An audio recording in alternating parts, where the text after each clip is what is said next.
ایسے لوگ صحیح معنی میں کافر ہے، اور کافروں کے لیے ہم نے ذلت آمیز عذاب تیار کر رکھا ہے۔ اور جو لوگ اللہ پر اور اس کے رسولوں پر ایمان لائے اور ان میں سے کسی کے درمیان فرق نہ کرے، تو ایسے لوگوں کو اللہ ان کے اجر عطا کرے گا، اور اللہ بہت معاف کرنے والا بڑا مہربان ہے۔ اے پیغمبر، اہل کتاب تم سے جو مطالبہ کر رہے ہیں کہ تم ان پر آسمان سے کوئی کتاب نازل کرواؤ، تو یہ کوئی نئی بات نہیں، کیونکہ یہ لوگ تو موسیٰ سے اس سے بھی بڑے مطالبے کر چکے ہیں۔ چنانچہ انہوں نے موسیٰ سے کہا تھا کہ ہمیں اللہ کھلی آنکھوں سے دکھاؤ۔ چنانچہ ان کی سرکشی کی وجہ سے ان کو بجلی کے کڑکے نے آ پکڑا تھا۔ پھر ان کے پاس جو کھلی کھلی نشانیاں آئیں، ان کے بعد بھی انہوں نے بچڑے کو معبود بنا لیا تھا۔ اس پر بھی ہم نے ان کو معاف کر دیا، اور ہم نے موسیٰ کو واضح اقتدار عطا کیا،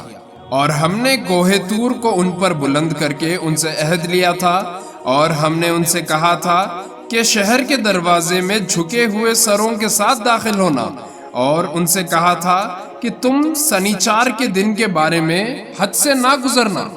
اور ہم نے ان سے بہت پکا عہد لیا تھا۔ پھر ان کے ساتھ جو کچھ ہوا وہ اس لیے کہ انہوں نے اپنا عہد توڑا، اللہ کی آیتوں کا انکار کیا، انبیاء کو ناحق قتل کیا، اور یہ کہا کہ ہمارے دلوں پر غلاف چڑھا ہوا ہے۔ حالانکہ حقیقت یہ ہے کہ ان کے کفر کی وجہ سے اللہ نے ان کے دلوں پر مہر لگا دی ہے، اس لیے وہ تھوڑی سی باتوں کے سوا کسی بات پر ایمان نہیں لاتے، اور اس لیے کہ انہوں نے کفر کا راستہ اختیار کیا اور مریم پر بڑے بھاری بہتان کی بات کہی، اور یہ کہا کہ ہم نے اللہ کے رسول مسیح عیسیٰ ابن مریم کو قتل کر دیا تھا، حالانکہ نہ انہوں نے عیسیٰ علیہ السلام کو قتل کیا تھا، نہ انہیں سولی دے پائے تھے،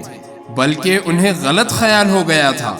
اور حقیقت یہ ہے کہ جن لوگوں نے اس بارے میں اختلاف کیا ہے وہ اس سلسلے میں شک کا شکار ہے، انہیں گمان کے پیچھے چلنے کے سوا اس بات کا کوئی علم حاصل نہیں ہے،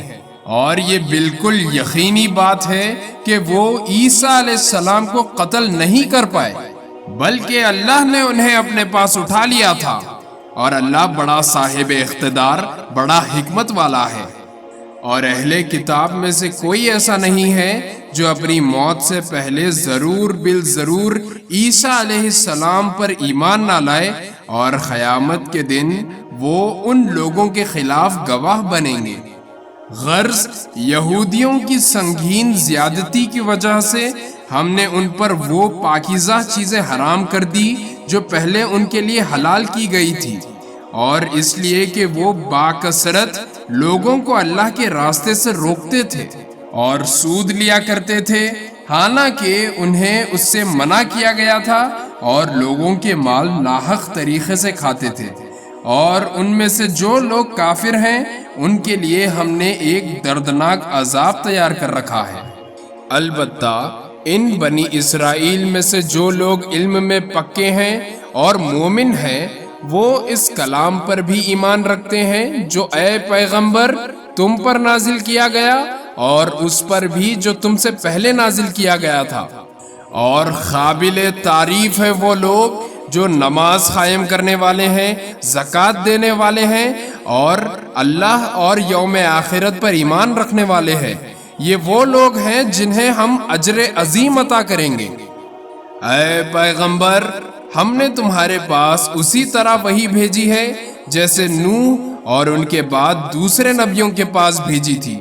اور ہم نے ابراہیم، اسماعیل، اسحاق، یعقوب اور ان کی اولاد کے پاس، اور عیسیٰ، ایوب، یونس، ہارون اور سلیمان کے پاس بھی وحی بھیجی تھی،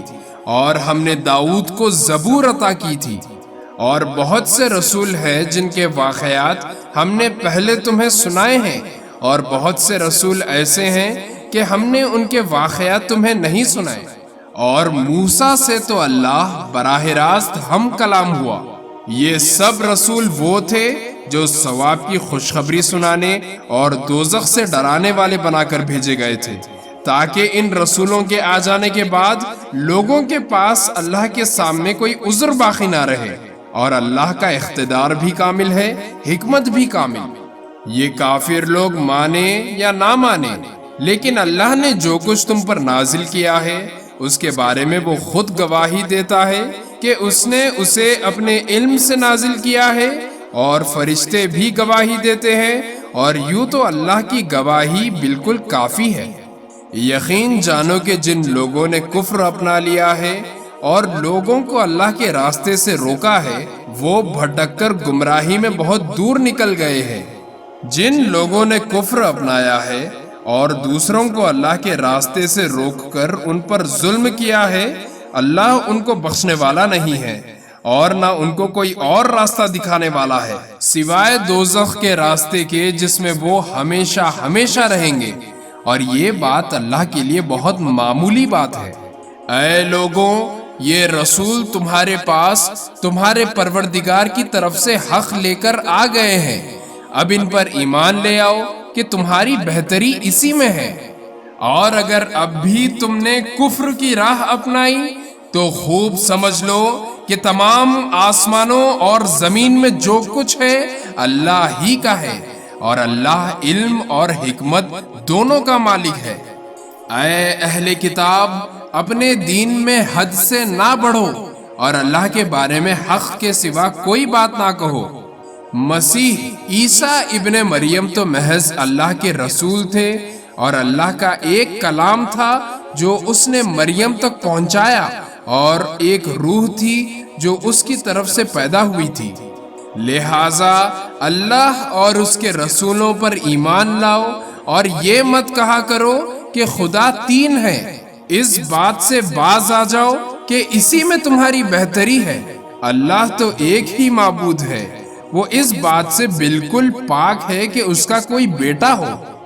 آسمانوں اور زمین میں جو کچھ ہے اسی کا ہے، اور سب کی دیکھ بھال کے لیے اللہ کافی ہے۔ مسیح کبھی اس بات کو عار نہیں سمجھ سکتے کہ وہ اللہ کے بندے ہوں، اور نہ مقرب فرشتے اس میں کوئی عار سمجھتے ہیں۔ اور جو شخص اپنے پروردگار کی بندگی میں عار سمجھے اور تکبر کا مظاہرہ کرے تو وہ اچھی طرح سمجھ لے کہ اللہ ان سب کو اپنے پاس جمع کرے گا۔ پھر جو لوگ ایمان لائے ہوں گے اور انہوں نے نیک اعمال کیے ہوں گے، ان کو ان کا پورا ثواب دے گا، اور اپنے فضل سے اس سے زیادہ بھی دے گا۔ رہے وہ لوگ جنہوں نے بندگی کو عار سمجھا ہوگا اور تکبر کا مظاہرہ کیا ہوگا، تو ان کو دردناک عذاب دے گا، اور ان کو اللہ کے سوا اپنا کوئی رکھوالا اور مددگار نہیں ملے گا۔ اے لوگوں، تمہارے پاس تمہارے پروردگار کی طرف سے کھلی دلیل آ چکی ہے، اور ہم نے تمہارے پاس ایک ایسی روشنی بھیج دی ہے جو راستے کی پوری وضاحت کرنے والی ہے۔ چنانچہ جو لوگ اللہ پر ایمان لائے ہیں اور انہوں نے اسی کا سہارا تھام لیا ہے، اللہ ان کو اپنے فضل اور رحمت میں داخل کرے گا، اور انہیں اپنے پاس آنے کے لیے سیدھے راستے تک پہنچائے گا۔ اے پیغمبر، لوگ تم سے کلالہ کا حکم پوچھتے ہیں، کہہ دو کہ اللہ تمہیں کلالہ کے بارے میں حکم بتاتا ہے۔ اگر کوئی شخص اس حال میں مر جائے کہ اس کی کوئی اولاد نہ ہو اور اس کی ایک بہن ہو، تو وہ اس کے ترکے میں سے آدھے کی حقدار ہوگی، اور اگر اس بہن کی اولاد نہ ہو اور وہ مر جائے اور اس کا بھائی زندہ ہو تو وہ اس بہن کا وارث ہوگا، اور اگر بہن دو ہو تو بھائی کے ترکے سے وہ 2/3 کی حقدار ہوگی، اور اگر مرنے والے کے بھائی بھی ہوں اور بہن بھی تو ایک مرد کو 2 عورتوں کے برابر حصہ ملے گا۔ اللہ تمہارے سامنے وضاحت کرتا ہے تاکہ تم گمراہ نہ ہو، اور اللہ ہر چیز کا پورا علم رکھتا ہے۔